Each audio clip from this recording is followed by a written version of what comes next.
Bonjour à tous, j'espère que vous allez bien.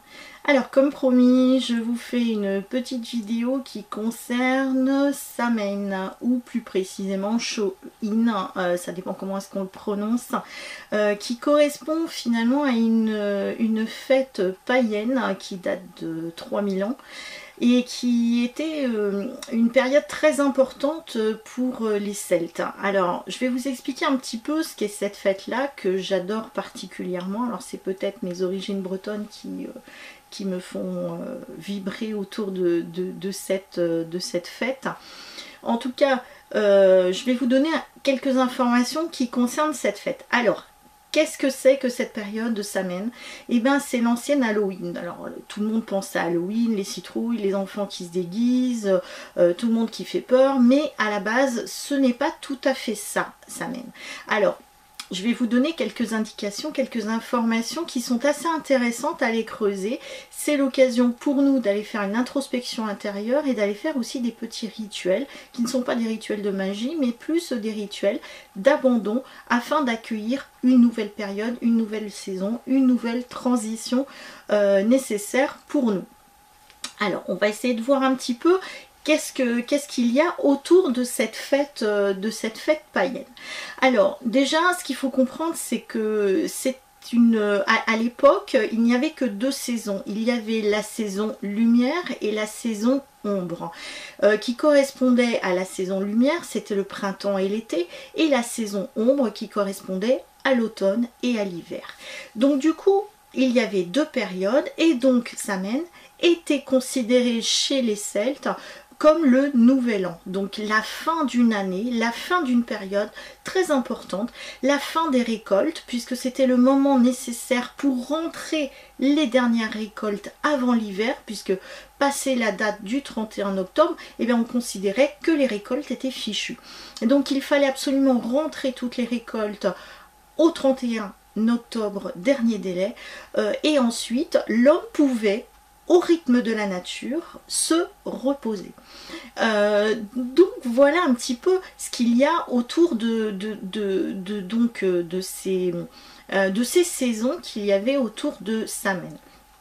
Alors, autour de ça, il y a aussi d'autres significations très intéressantes et très importantes, et vous allez mieux comprendre un petit peu le pourquoi de cette fête, et qu'il va falloir peut-être aller rechercher justement dans ces traditions ancestrales pour aller mieux nous connecter à nous-mêmes, mieux nous connecter à notre propre nature, ainsi qu'à la nature, à la terre, à l'environnement, puisqu'en fait, aujourd'hui, et ça fait quelques années que cela dure, l'homme ne vit plus au rythme des saisons. Et donc c'est pour ça qu'il y a beaucoup de fatigue en nous, qu'il y a beaucoup de stress, qu'il y a beaucoup de perturbations diverses et variées, mais c'est parce qu'en fait on n'écoute plus notre propre nature, on ne vit plus au rythme des saisons, on ne vit plus comme les animaux. Et c'est un petit peu ça qu'on va nous demander dans Samhain, c'est d'aller rechercher notre propre nature. D'accord. Donc comme je vous disais, c'est un passage d'ombre à la lumière. C'est un peu le yin et le yang, le fameux équilibre nécessaire qui permet aussi à la terre de se reposer après avoir abondé durant 6 mois, d'avoir fourni les récoltes nécessaires à la faune, à l'homme, et puis maintenant elle a besoin de se reposer, de se régénérer. Et donc c'est un petit peu ce qu'on nous demande dans Samhain, c'est d'aller nous reconnecter à notre propre nature, d'aller nous reconnecter aussi à cette terre. La période sombre correspond à moins de lumière en extérieur, hein. Donc les jours diminuent, on va être beaucoup plus dans l'ombre, dans la pénombre, et c'est aussi le dieu soleil qui se repose. C'est le dieu soleil qui dit bon bah c'est bon, j'ai brillé pendant 6 mois, j'ai apporté beaucoup de lumière autour de moi, moi aussi j'ai besoin de repos, moi aussi j'ai besoin d'aller me coucher, d'aller me reposer. Donc du coup l'ombre est beaucoup plus présente. Et donc, nous, on nous demande aussi d'aller nous poser, d'aller nous reposer. Alors, c'est vrai que comme je vous disais tout à l'heure, nous, on a tendance au contraire à continuer d'être en activité, à continuer à booster, à bouger. On manque de vitamine D, ben c'est normal puisqu'il y a moins de soleil. Et donc, comme on ne vit pas au rythme de la nature, et ben du coup, on peut être aussi en carence. Voilà. C'est juste pour vous donner un petit peu les explications aussi de notre métabolisme, puisque comme on ne s'écoute pas soi-même, et ben du coup on peut avoir voilà, des petites carences alimentaires, on peut avoir des petites perturbations de santé parce que en fait on ne s'écoute pas. Donc pour revenir à Samen, donc cette transition, ce sabbat est aussi en fait une transition entre la fin de l'été, donc on va parler des saisons actuelles, donc c'est entre l'équinoxe d'automne et l'arrivée de l'hiver, hein, donc on est entre les deux, hein. Donc Samen est en plein milieu donc de ces deux périodes. Donc c'est pour ça que c'est une période intéressante aussi d'introspection, de bilan, de transformation, de passage finalement vers une transformation importante dans nos vies. Donc alors après par rapport au rituel qu'il y a autour, alors comme je vous le disais tout à l'heure, les enfants se déguisent, peut-être même aussi les adultes, on va les décorer, etc. Mais il y a aussi toute une symbolique derrière ça qui n'est pas là pour nous faire peur, bien au contraire, mais c'est pour aller nous connecter aussi à nos ancêtres, de nous connecter aussi aux esprits. Alors par exemple, durant cette période-là, alors on peut aller fabriquer, on peut aller confectionner notre propre balai, un petit peu comme les sorcières finalement, un balai de sorcières, qui correspondait à des branchages qu'on allait chercher, et donc ce balai était là pour aller balayer, pour aller essuyer finalement les mauvaises ondes, les mauvais esprits qu'il y avait devant la maison. Donc le balai, on le met à la porte d'entrée pour aller balayer finalement les personnes qui ne sont pas désirées, les mauvaises vibrations, afin qu'elles ne puissent pas rentrer à la maison. La citrouille, donc la citrouille ou le navet, donc c'était à l'époque c'était une citrouille ou un navet qu'on allait creuser, on allait mettre une bougie aussi à l'intérieur, la fameuse lanterne, hein, Jack. Donc cette citrouille était là aussi pour aller protéger l'habitation, pour aller éloigner les mauvais esprits. D'accord ? À l'intérieur de la maison, donc on va mettre des bougies, donc bougie noire par exemple. Alors ça c'est pas une bougie qui va aller tendre vers de la négativité ou de la sorcellerie ou autre, ce n'est absolument pas ça. La bougie noire est là pour éloigner aussi les mauvais esprits. En parallèle, on va mettre une bougie blanche, hein, pour aller trouver justement cet équilibre entre l'ombre et la lumière. Le blanc va attirer les bons esprits, hein. Donc on éloigne les mauvais et on attire les bons, hein. Donc toujours par rapport aux bougies, on va rester dans les couleurs finalement de l'automne. On va être plus donc sur du orange, sur du noir, sur du blanc. Donc ça va être plutôt les couleurs traditionnelles que l'on va utiliser durant cette période là. Mais on peut utiliser aussi le violet, parce qu'en fait on va être connecté avec nos ancêtres, connecté avec nos ancêtres, nos guides, etc. Donc ce sont des couleurs qui sont en fait les bienvenues durant la période de l'automne, avant l'arrivée de l'hiver. En termes de toujours de protection dans l'habitation, alors si vous avez par exemple une cheminée, donc c'est le moment d'allumer finalement le poêle, d'allumer donc cette cheminée, et donc cette flamme qui est aussi le symbole de la famille, qui est le symbole finalement de je dirais du cocooning, du réchauffement finalement intérieur de cette maison, va aussi nous apporter de la protection, de la bienveillance, je dirais un réconfort finalement interne dans la maison. Donc ce feu qui va crépiter dans la cheminée, les flammes vont aller danser, mais pour apporter finalement de la joie, du bonheur à l'intérieur de la maison, de l'habitation. Les déguisements qu'il y avait, donc c'était les fameux masques. Alors pourquoi est-ce que au niveau de Samhain on se déguise, on se maquille, on met un masque?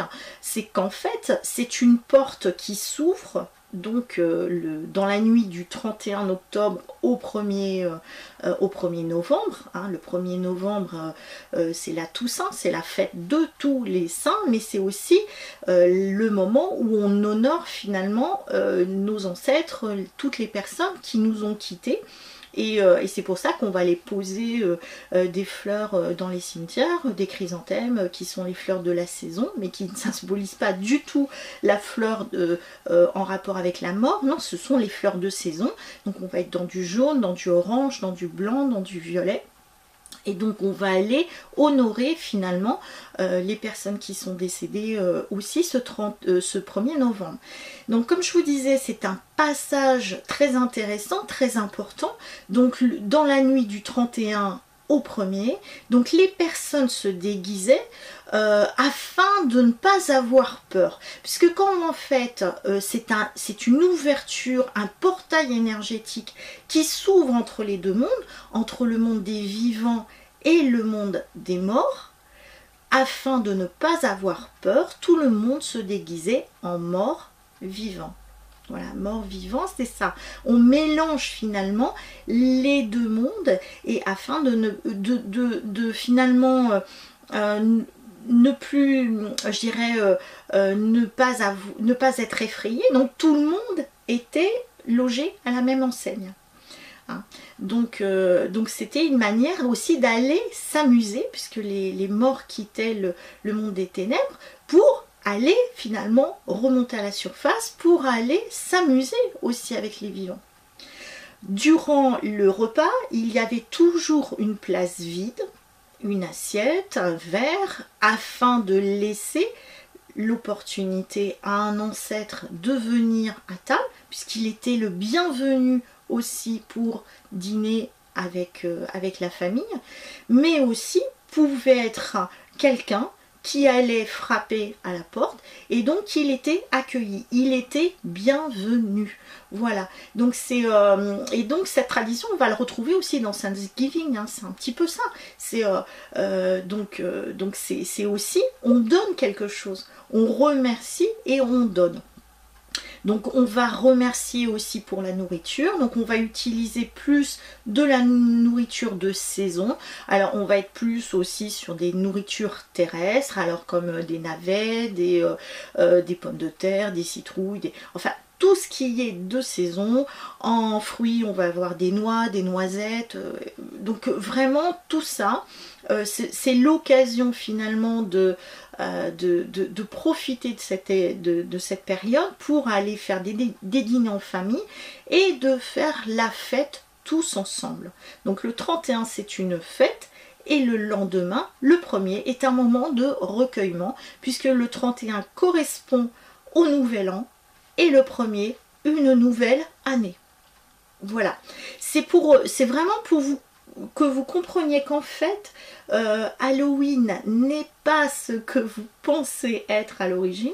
Halloween c'est Samhain, c'est toutes ces traditions donc ancestrales qui avaient une signification bien particulière et très intéressante, déjà pour aller nous retrouver nous-mêmes, pour aller nous retrouver avec notre famille et pour aller finalement rejoindre en fait aussi nos ancêtres et d'aller les accueillir, les honorer, les remercier et écouter aussi leur sagesse, leurs conseils s'ils en avaient à nous donner. Alors, par rapport, comment dire, toujours par rapport à Samen, pour ceux qui aiment la lithothérapie, les pierres, et ben on va les s'orienter aussi sur des pierres qui sont plutôt de couleur sombre, alors avec la tourmaline, avec l'onyx, donc ça c'est par exemple deux pierres qui sont intéressantes pour Samen, et on va les tourner aussi vers des pierres qui vont être orange, comme par exemple de l'ambre. Donc ambre et par exemple tourmaline ou onyx, ben, c'est parfait pendant cette période là. En plus, ben, pour ceux qui connaissent un petit peu la lithothérapie, ça va être aussi des antidouleurs, ça va être des pierres qui vont aller éloigner le mal, qui vont aller travailler aussi sur l'ancrage, qui vont aller rééquilibrer aussi nos chakras, qui vont être des antidouleurs.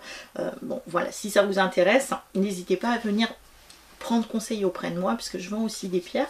Donc, mais en tout cas, ça ce sont des pierres aussi que vous pouvez utiliser durant cette période-là. Après, moi je fais, certainement comme beaucoup de personnes, je vais faire un hôtel. Alors un hôtel, ça va être un petit coin dans la maison ou un petit coin extérieur qui vont être là aussi pour aller honorer nos ancêtres. Mais on va utiliser un petit peu tout ce que je vous ai dit, c'est-à-dire des citrouilles, des navets, des pommes, des oranges, des noix, en type de décoration ou d'offrande à la nature. On peut aller aussi donner une offrande à la nature en allant enterrer dans la terre des fruits, voilà, des pommes, des pommes de terre. Donc c'est l'occasion aussi d'aller honorer la nature en lui disant: je te remercie de m'avoir apporté l'abondance nécessaire pour cet hiver, et voilà, je t'honore en te donnant moi aussi en échange donc un cadeau. Voilà. Pareil, on va décorer cet hôtel avec des fleurs de saison, avec aussi des plantes aromatiques que l'on trouve aussi dans notre jardin, donc avec du laurier, du thym, qui sont aussi, je le rappelle, des plantes qui sont très intéressantes pour notre organisme, hein. On peut faire des infusions donc à base de thym, surtout l'hiver, quand on peut avoir des petites problématiques de santé autour du rhume et tout ça. Moi je vous conseille de faire des petites infusions de thym par exemple, mais en tout cas par exemple vous pouvez les utiliser donc sur votre décoration d'hôtel, mais on peut les utiliser aussi en fumigation pour éloigner en fait les mauvaises ondes dans la maison, et en plus ça apporte une certaine odeur, une certaine légèreté à l'intérieur de l'habitation. Pareil, en général à cette période là, c'est peut-être le moment d'aller récolter les dernières lavandes qui sont dans votre jardin. La lavande c'est pareil, on va aller faire des sachets, on va aller l'utiliser en fumigation, on peut le mettre aussi au niveau de la chambre à coucher, pas loin de l'oreiller, ça va apaiser aussi les nuits. Donc tout ce que la nature finalement nous procure va nous apporter du bien-être, de l'harmonie et des protections au sein de notre habitation. Donc toujours au niveau de cet hôtel, vous pouvez mettre aussi des photos par exemple des personnes que vous voulez honorer, ou des cartes si vous faites comme moi, que vous aimez bien tirer les cartes. Donc moi souvent je mets une ou deux cartes en me connectant Samen. On peut utiliser aussi des runes, hein, donc ça c'est super aussi. Donc il y a des runes associées à Samen, et c'est l'occasion aussi autour du feu d'aller se réunir avec les enfants, avec les grands-parents, pourquoi pas aller raconter des contes et légendes. C'est l'occasion vraiment de retrouver cette ambiance familiale, cette ambiance chaleureuse, et d'aller partager ensemble des savoirs, des connaissances ou même des souvenirs en vue de passer à cette transition de nouvelle année. Et à partir du 1er novembre, c'est les bonnes intentions.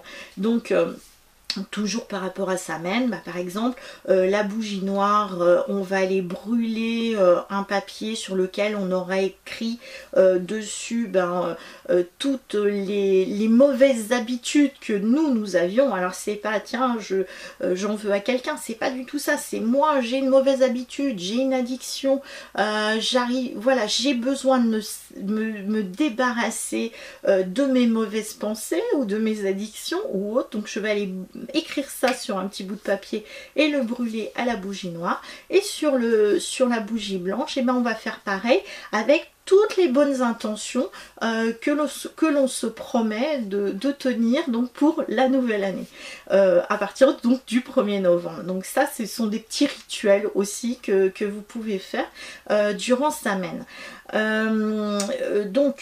Par rapport aussi aux dieux et aux déesses, alors vous pouvez honorer tous les dieux et les déesses qui vous parlent, qui vous appellent, mais c'est plus particulièrement Déméter et Perséphone. Donc dans leur histoire, dans la mythologie, je vous conseille d'aller la relire, cette mythologie qui est juste extraordinaire. Donc comme je vous parlais de contes et légendes, c'est peut-être l'occasion d'aller vous replonger un petit peu dans les contes et légendes que l'on peut avoir, les mythes que l'on peut avoir ancestraux.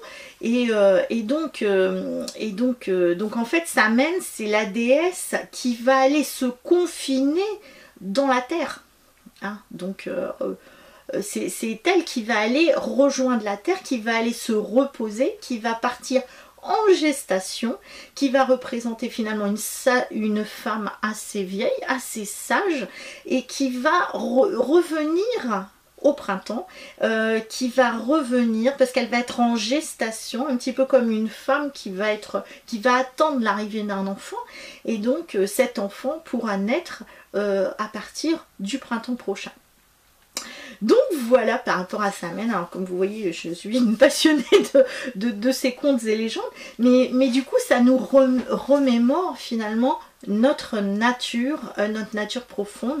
Donc allez regarder un petit peu Halloween sous un autre angle, allez le regarder de cette manière là et vous allez voir que finalement ce sont des beaux moments de partage donc entre amis ou entre familles, et d'aller nous reconnecter finalement à notre propre nature, et de balayer finalement donc ce qui ne nous correspond plus, et de tendre vers autre chose qui nous appelle un peu plus. Alors, je termine ce chapitre d'explication de Samhain. Maintenant, je vais vous proposer un petit tirage de cartes en me connectant finalement à l'énergie donc de cette période donc qui va durer jusqu'à l'arrivée de l'hiver du 21 décembre. Alors pour ce faire, j'ai utilisé l'oracle celte de Kathleen Matthews, que voici. C'est l'un des tout premiers oracles que j'avais acheté, qui m'a vraiment appelé, que j'adore, et je l'utilise vraiment pour des périodes bien spécifiques, où vraiment ça tombe pile à chaque fois dessus, au niveau des tirages que je peux faire, qui vont vraiment répondre soit à des questions, ou soit qui vont répondre vraiment à une période bien particulière qu'il peut y avoir autour de nous, familiale ou de société ou autre. Alors, donc par rapport à ce tirage là, donc j'ai tiré 4 cartes. Je vais vous faire en fait 2 propositions pour ce tirage que j'ai pu faire. Soit la première proposition que je vous invite à avoir, c'est d'aller déjà prendre un temps de réflexion en vous posant une question sur une problématique que vous avez, un questionnement que vous avez et dont vous souhaitez avoir la réponse. Et dans ces cas-là, vous allez choisir soit la carte 1, soit la carte 2, soit la carte 3. Donc vraiment, vous allez vous concentrer sur votre question en choisissant l'une des 3 cartes, la première, la deuxième ou la troisième, qui vous donnera la réponse à votre question.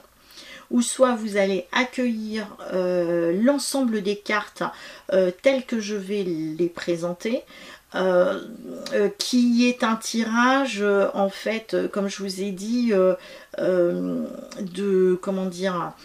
de réponse par rapport à une problématique que nous avons ou une problématique de société. Donc quelle est l'attitude à avoir, quel est le conseil, c'est surtout ça qu'il faut retenir, quel est le conseil que nos ancêtres nous donnent pour cette période de Samhain. Donc moi en tout cas je me suis connectée plus à cette vibration là pour moi. Quel est le conseil que nos ancêtres nous donnent à Samhain? Après si vous souhaitez plus particulièrement poser une question et vous concentrer sur une carte, vous aurez la réponse au niveau de cette carte. Voilà. Alors, en premier, j'ai tiré donc une carte qui va correspondre à celle de nos ancêtres. Et donc, au niveau de nos ancêtres, est sortie la Dame de la Vie. Alors, je vous montre la carte, la Dame de la Vie. Donc, cette carte correspond bien à ce que je vous avais dit. C'est sur le problème du quotidien, la question que vous avez, les blocages et les dualités. Donc cette carte nous invite surtout, alors je vais vous montrer un petit peu, je ne sais pas si vous allez bien voir, mais cette carte de la Dame de la Vie correspond véritablement à une dualité. Ici, nous avons un homme qui est en train de se battre avec un lion. Donc c'est la bataille. D'accord? Cette bataille, elle peut être une bataille interne ou une bataille externe. Donc ce qui correspond à une lutte, à une guerre. Et de l'autre côté, nous avons donc quelqu'un qui danse en fait dans des flammes, qui correspond à de la joie. Donc cette carte de la Dame de la Vie, qui correspond à nos ancêtres, nous rappelle, et c'est très drôle parce que c'était le thème de ma toute dernière conférence à Niort, qui était le pourquoi de notre incarnation, quelle était la mission de notre incarnation. Donc en tout cas cette carte nous le rappelle là aussi, nous dit que en fait notre incarnation, notre vie n'est qu'un jeu et qu'il ne sert à rien de lutter, mais de comprendre que finalement tout ce qu'il se passe dans notre vie est un jeu. Et qu'à partir du moment où on va comprendre ça, que l'on va vibrer ça à l'intérieur de nous, que l'on va se connecter à notre propre nature, à notre instinct animal. Je dis pas instinct bestial, je dis instinct animal. Les animaux vont toujours tout ressentir avant les hommes. À partir du moment, par exemple, où il y a une catastrophe naturelle, un feu, un tsunami, enfin quelque chose qui arrive, les animaux le ressentent avant l'homme. Les animaux vont commencer à se sauver, à partir. Donc là, on nous demande d'aller, déjà, donc la Dame de la Vie nous demande d'aller nous reconnecter à notre propre nature, d'aller accueillir cet instinct que nous avons, qui est un instinct ancestral, afin de ne plus avoir peur. C'est pas anodin que cette carte-là soit sortie. C'est qu'on est quand même dans une période, actuellement, en fait, où on a peur. Oh là là, on a peur de la guerre, on a peur de la maladie, on a peur de manquer d'argent, on a peur de manquer de nourriture, on a peur, voilà. Tout autour de nous, on va dire, est anxiogène. Tout est basé en fait sur la peur. Donc cette Dame de la Vie nous rappelle de nous connecter à notre propre nature, de ne pas être un animal, mais par contre d'aller nous reconnecter à nos instincts, notre ressenti, qui nous sommes, et de comprendre que tout n'est qu'illusoire, que tout est un jeu, et qu'à partir du moment où on va aller surfer sur la vague et de ne pas aller lutter face à la vague qui est devant nous, eh bien les choses seront beaucoup plus simples. D'accord ? Donc là, qu'est-ce que nous allons devoir mettre en place afin de ne plus avoir peur? Et ça, c'est de l'ordre du quotidien. c'est de l'ordre de l'ancrage, c'est l'ordre du ressenti, c'est de l'ordre de la réflexion. Réfléchissons avant d'agir, c'est un petit peu ça. Ne soyons pas impulsifs comme les animaux, où là il y a quelqu'un qui... Voilà, il y a la proie qui est devant nous, je vais lui sauter dessus direct.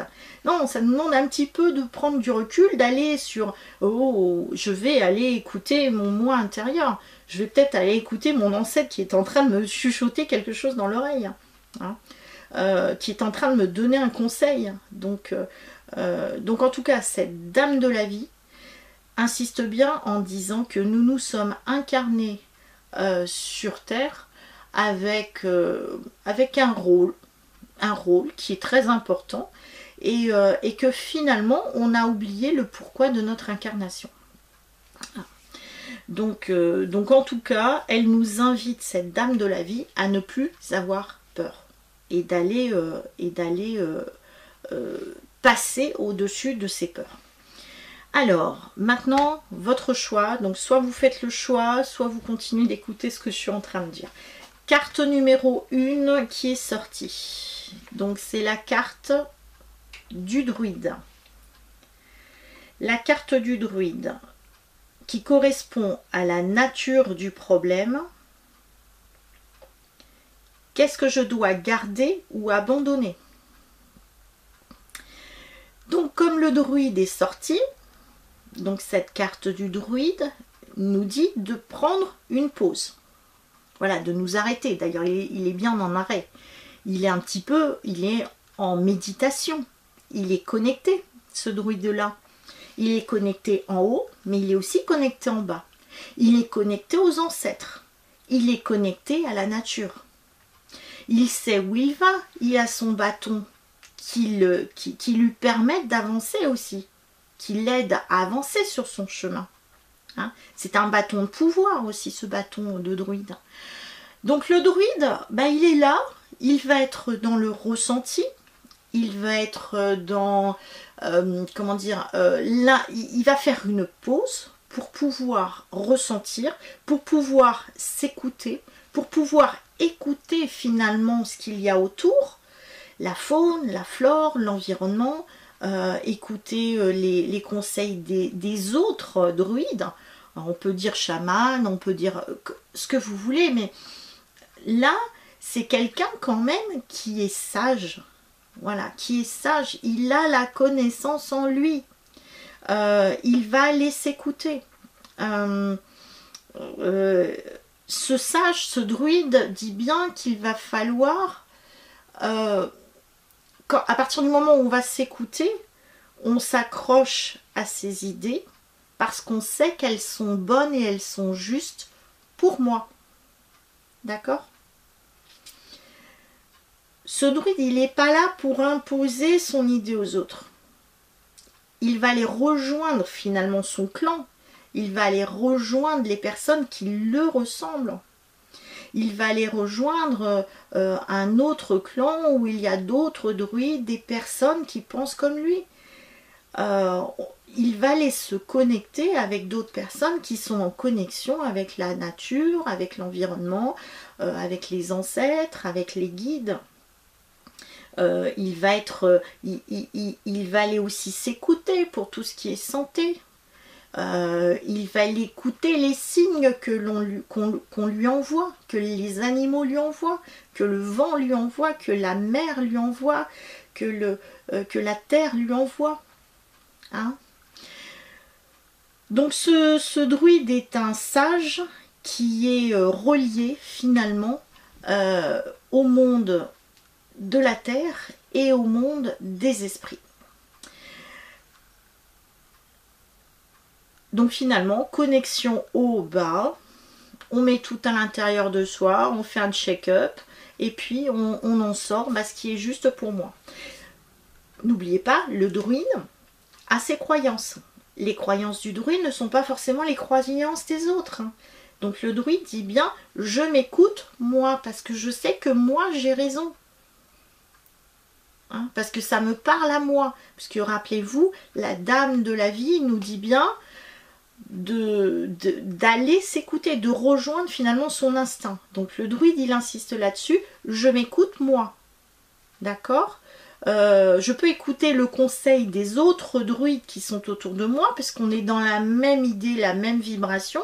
Peut-être qu'ils vont me conseiller aussi un petit peu plus pour que je prenne ma propre décision, mais ils ne vont pas m'imposer quelque chose, puisque je m'écoute moi-même.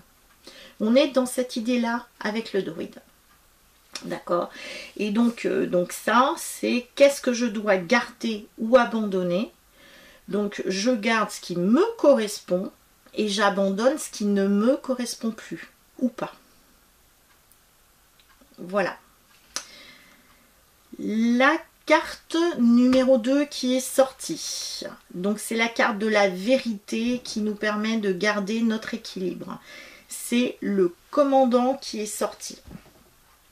Alors le commandant, il représente donc tout ce qui est de l'ordre du pouvoir. D'accord ?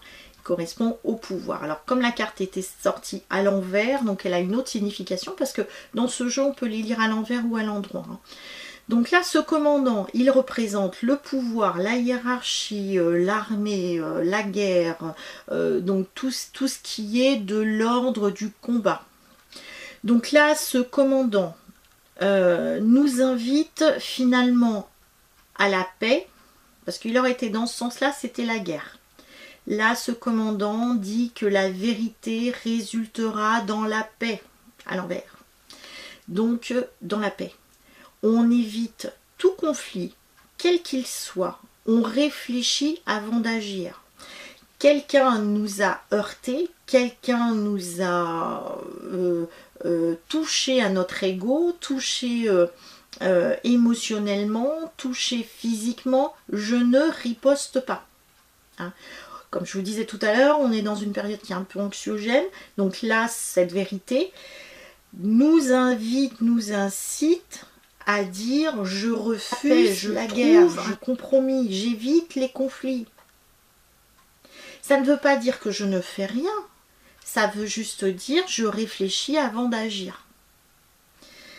Hein? Je réfléchis avant d'agir, je garde mon équilibre, je me recentre, je me concentre.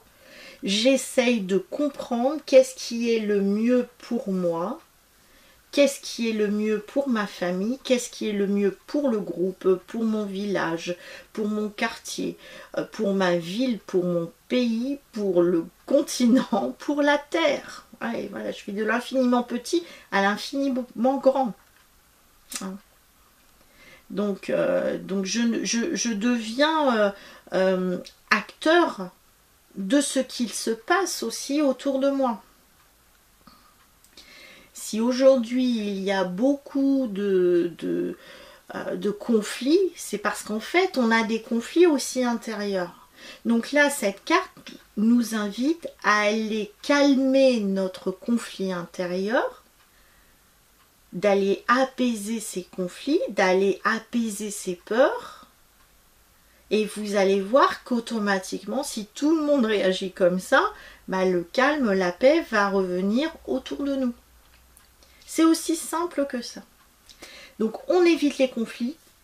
Telle est la solution au problème, à la dualité, à votre questionnement. Enfin, la troisième carte que j'ai tirée, c'est l'initiatrice, que voici. Donc l'initiatrice nous explique qu'est-ce que je dois apprendre dans cette situation actuelle. Qu'est-ce que j'ai à comprendre? Hein. Elle nous explique que c'est la fin des blocages. Peut-être qu'actuellement, il y avait des ralentissements dans votre vie, qu'il y avait des blocages, des freins, que ça n'avançait pas aussi vite, qu'il n'y avait pas de solution. Et bien là, ça y est, elle dit bien que des solutions vont être trouvées. Mais tout dépend de ce que l'on va mettre dans ce chaudron. Donc vous voyez, elle est en train de faire sa recette. Tout dépendra de ce que l'on va mettre à l'intérieur de ce chaudron. Hein. je reprends la carte de tout à l'heure qui était la carte du commandant. Si le commandant dit ben moi je demande à avoir la paix et qu'il part à la guerre, le chaudron, ben ça risque de s'enflammer, de cramer peut-être ce qui est à l'intérieur au niveau de la recette. Donc ça parle de transformation, de la fin de quelque chose pour tendre vers autre chose. Cette carte insiste bien aussi sur le fait que peu importe ce qu'il se passe, c'est-à-dire que sur le moment, si ce n'est pas ce que vous attendez comme réponse, eh bien il faudra patienter encore un petit peu. Mais que de toute façon, quoi qu'il arrive, cela fait partie de la destinée, cela fait partie du chemin, cela fait partie de la quête du Graal, parce que c'est ça, on part tous à la quête du Graal, on part tous à la quête de la vérité, hein. Donc là, cette initiatrice insiste aussi sur le fait que nous pouvons tout transformer en fonction de notre transformation intérieure. Et ben la transformation va se faire aussi à l'extérieur. C'est dans ce chaudron, elle peut tout à fait aller transformer le plomb en or. C'est une question d'alchimie, voilà. C'est en fonction de cette recette, et ben je vais me transformer, mais je vais aussi transformer les choses autour de moi. Hein. Donc l'initiatrice dit bien que nous sommes tous responsables, chacun à son niveau, de ce qu'il se passe dans nos vies. Voilà. On n'a pas à dire, bah, s'il m'arrive ça dans ma vie, c'est de la faute de un tel ou un tel ou un tel. Puisque je suis le créateur de ma vie, c'est moi qui ai tout créé. Donc, puisque j'ai créé cette situation, je suis capable aussi de stopper les problématiques qu'il y a dans ma vie. Hein. Bon, sachant que nous faisons partie aussi d'un clan, d'un groupe, d'une société.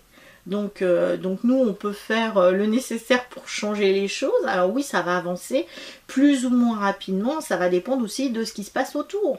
Mais comme je vous disais tout à l'heure, eh ben, tout dépendra de ce que chaque personne va faire de façon individuelle pour que le collectif puisse avancer.